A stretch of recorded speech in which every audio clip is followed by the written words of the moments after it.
अपने भाई से मदद मांग रहा था, लेकिन इसका मतलबी भाई उसे पहाड़ से नीचे धक्का मार देता है। अपने पिता को नीचे गिरते देख सिम्बा जोर से अपने पिता को पुकारता है, लेकिन अफसोस बेचारे सिम्बा ने अपने पिता को खो दिया था। ये नन्हा बच्चा अभी से अनाथ हो चुका था। वो अपने पिता के पास ही सो जाता है। तभी यहाँ सिम्बा का चाचा आता है। ये बच्चे को डरा कर भगा देता है। बेचारा नादान बच्चा डर कर यहाँ से भाग जाता है और लकड़बग्घों से कहता है मार डालो उसे। सारे लकड़बग्घे सिम्बा को पकड़ रहे थे, जिस वजह से सिम्बा पहाड़ से नीचे गिर जाता है। लकड़बग्घों को लगता है कि वो मर चुका होगा। वो यहाँ से चले जाते हैं और यहाँ वही बूढ़ा शेर अपनी चाल चलता है। सिम्बा के परिवार को धमकाकर खुद ही राजा बन जाता है और साथ में लकड़बग्घों को भी शामिल कर लेता है। लेकिन सिम्बा अभी जिंदा था। वो एक नजर अपनी गौरव भूमि को देखता है और यहाँ से चला जाता है। सिम्बा ने अपना घर परिवार सब छोड़ दिया था। इसीलिए कहते हैं कि पिता एक सूरज के समान होता है। अब सिम्बा की जिंदगी में केवल अंधेरा था। वो थक कर जमीन पर सो जाता है। तभी यहाँ कुछ गिद्ध आते। सभी गिद्ध सिम्बा को भोजन बनाने वाले थे, लेकिन तभी कोई सिम्बा की तरफ आ रहा था। वो एक जंगली स्वर था। स्वर सभी गिद्ध को भगा देता है। ये लोग सिम्बा को नहीं जानते थे, लेकिन नेवला उसे देखकर भाग जाता है। क्योंकि वो एक शेर का बच्चा था। सिम्बा को होश आता है और वो खड़ा होकर यहाँ से जाने लगाता है, लेकिन वो दोनों सिम्बा से बात करते हैं। अब सिम्बा यहाँ से उदास होकर जा रहा था, लेकिन नेवला और स्वर सिम्बा के एक अच्छे मित्र बन जाते हैं। उसे हौसला देते हैं। कहते हैं जिंदगी में हर कोई अपनों को खोता है। इस रीति को कोई बदल नहीं सकता और तुम तो एक बहादुर राजा के बेटे हो। ये सुनकर सिम्बा अच्छा महसूस करता है। वो दोनों उसे अपने जंगल लेकर जाते हैं, जो जंगल बेहद प्यारा था। सिम्बा को ये जंगल बहुत पसंद आता है। सभी जानवर सिम्बा को देख हैरान थी कि आखिर एक शेर का बच्चा हमारा दोस्त कैसे बन सकता है। लेकिन जो भी हो, सब मिलकर रहते हैं और साथ मिलकर भोजन करते हैं। धीरे धीरे सिम्बा अब बड़ा हो चुका था, जो बिल्कुल अपने पिता मुफासा की तरह दिख रहा था। और यहाँ पर सिम्बा के चाचा ने भौकाल मचा रखा था। लकड़बग्घों के साथ मिलकर जानवरों का शिकार कर रहा था। ये एक बेईमान और अपने भाई का हत्यारा था। इनको शिकार करते हुए एक पक्षी देख लेता है और सिम्बा का परिवार भूखा मर रहा था। इनको वो शेर शिकार नहीं करने देता था। तभी वही पक्षी सिम्बा के परिवार के पास आता है और इनको सारी बात बता देता है। लेकिन तभी यहाँ लकड़बग्घे आ जाते हैं, उसे पकड़ने लगते हैं। पक्षी यहाँ से भाग जाता है। सिम्बा का परिवार बेबस और लाचार था। ये लोग कुछ नहीं कर सकते थे, क्योंकि उस हरामी शेर ने इनके ऊपर दबाव बना रखा था। वो राजा बन चुका था। तभी एक शेरनी कहती है हमें कुछ करना होगा। हमें हाथ पे हाथ रखकर नहीं बैठे रहना चाहिए। अब सिम्बा की माँ कहती है ये हमारी गौरव भूमि है, हमें इसकी हिफाजत करनी चाहिए। समय बहुत बलवान होता है। लेकिन नाला शेर से युद्ध करने को कहती है। तभी इनके पास लकड़बग्घा आता है और कहता है महाराज तुमको बुला रहे हैं। सिम्बा की माँ उस बूढ़े शेर के पास जाती है। बूढ़ा शेर अपने शिकार को खा रहा था और कहता है कौन सी योजना बना रहा है तुम्हारा डरपोक परिवार। सिम्बा की माँ कहती है तुम हद से ज्यादा शिकार कर रहे हो। शेर कहता है शिकार नहीं करेंगे तो भूखे मर जाएंगे। हमारा काम ही है किसी को मार कर अपनी भूख मिटाने। सिम्बा की माँ कहती है इस तरह शिकार नहीं किया जाता जिस तरह तुम कर रहे हो। शेर कहता है तुमने मुझे ठुकरा कर मुफासा को चुना था, अब तो वो डरपोक भी मर चुका है। सिम्बा की माँ कहती है वो डरपोक नहीं, एक बहादुर और ताकतवर राजा थे। तभी शेर गुस्से से कहता है आज के बाद पहले लकड़बग्घे भोजन खाएंगे और उसका बचा हुआ तुम और तुम्हारा परिवार खाएगा। सभी लकड़बग्घे खाने के लिए टूट पड़ते हैं और यहाँ सिम्बा को दिखाया जाता है, जो पूरी तरह से बदल चुका था। इसे अपने परिवार की याद तक नहीं आ रही थी। वो भूल गया था सब। लेकिन रात के समय सिम्बा अपने बहादुर पिता को याद करके बहुत उदास था। सिम्बा का बाल उड़कर एक नदी में गिरी जाता है। उस बाल को एक चिड़िया उठा लेती है और अपने घोंसले में ले जाती है, लेकिन दूसरी चिड़िया उस बाल को फेंक देती है।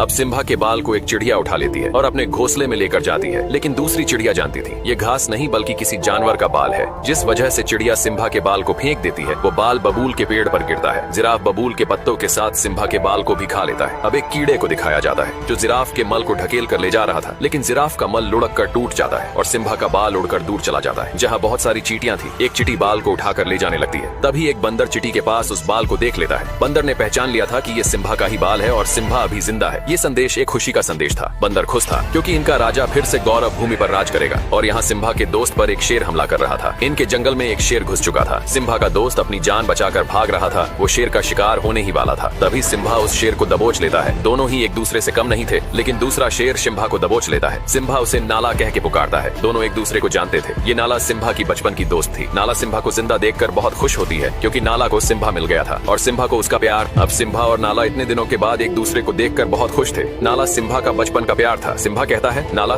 इस जंगल में तुम्हें बहुत अच्छा लगेगा, यहाँ सुकून है। नाला कहती है सिम्बा तुम्हें अपने घर चलना होगा। उस बूढ़े शेर ने हमारी गौरव भूमि बर्बाद कर दी है। तुम हमारे राजा हो, सब तुम्हें देखकर बहुत खुश होंगे। सिम्बा कहता है मुझे कहीं नहीं जाना, मेरा यही घर है, तुम भी यही रुक जाओ, इस जगह तुम्हें बहुत अच्छा लगेगा। सिम्बा नाला को पूरा सुंदर जंगल घुमाता है। दोनों बहुत मस्ती करते हैं। ये जगह नाला को बहुत पसंद आती है, क्योंकि इस जंगल में सचमुच सुकून था। दोनों इस पल को जी भर के जीते हैं। तभी नाला कहती है सिम्बा अगर तुम जिंदा थे तो तुम घर क्यों नहीं आए? उस बूढ़े शेर ने पूरी गौरव भूमि तबाह कर दी है। हमें कई दिन भूखे भी सोना पड़ता है। लेकिन सिम्बा कहता है मुझे इससे कोई मतलब नहीं है, अब यही मेरा घर है, मैं इसे छोड़कर नहीं जा सकता। सिम्बा बहुत बदल चुका था। वो भूल चुका था अपने लोगों को। नाला कहती है कैसे शेर हो तुम? तुम्हारे पिता और तुम में जमीन आसमान का फर्क है। तुम एक कायर हो, डरपोक हो। इतना बोलकर नाला यहाँ से चली जाती है। अब सिम्बा रात के समय जंगल में उदास घूम रहा था। तभी वही बंदर सिम्बा के पास आता है और कहता है सिम्बा पहचानो खुद को कि तुम कौन हो। सिम्बा बंदर की बात को अनसुना करके जाने लगता है। तभी बंदर कहता है मैंने अब सिम्बा अपने घर जाने से मना कर देता है क्योंकि सिम्बा का अब से यही घर था। नाला कहती है, सिम्बा हमें तुमसे उम्मीद थी कि तुम हमारी और गौरव भूमि की रक्षा करोगे, लेकिन तुम तो डरपोक और बुजदिल निकले। इतना बोलकर नाला यहाँ से चली जाती है, लेकिन सिम्बा को कोई फर्क नहीं पड़ रहा था। अब सिम्बा उदास होकर जा रहा था, तभी इसे वही बंदर मिलता है। सिम्बा उस बंदर को नहीं जानता था, लेकिन बंदर सिम्बा और उसके पूरे परिवार को जानता था। बंदर सिम्बा के पास आकर कहता है, सिम्बा पहचानो, तुम कौन हो? लेकिन सिम्बा उसकी बातों को इग्नोर करके जा रहा था। तभी बंदर कहता है, मैंने मुफासा के बेटे को गोद में खिलाया है। इतना सुनते सिम्बा रुक जाता है और कहता है, तुम मेरे पिता को कैसे जानते हो? बंदर कहता है, तुम्हारे बहादुर पिता को कौन नहीं जानता, मैं तुम्हें तुम्हारे पिता से मिलवा सकता हूँ। सिम्बा बंदर के पीछे पीछे भाग रहा था। सिम्बा को लग रहा था कि उसके पिता जिंदा है, लेकिन बंदर सिम्बा को एक नदी के पास लाता है और कहता है, देखो अपने पिता को। सिम्बा पानी में अपने चेहरे में पिता का चेहरा देखता है। बंदर कहता है, तुम्हारे पिता तुम्हारे अंदर है। तभी सिम्बा को आसमान से आवाज आती है, वो इसके पिता थे। वो कहते हैं, बेटा सिम्बा, तुम एक शेर हो और शुरू से ही शेर जंगल का राजा रहा है। इतनी बातें सुनने के बाद सिम्बा में अपने पिता की ताकत और वो जोश महसूस हो रहा था और निकल पड़ता है।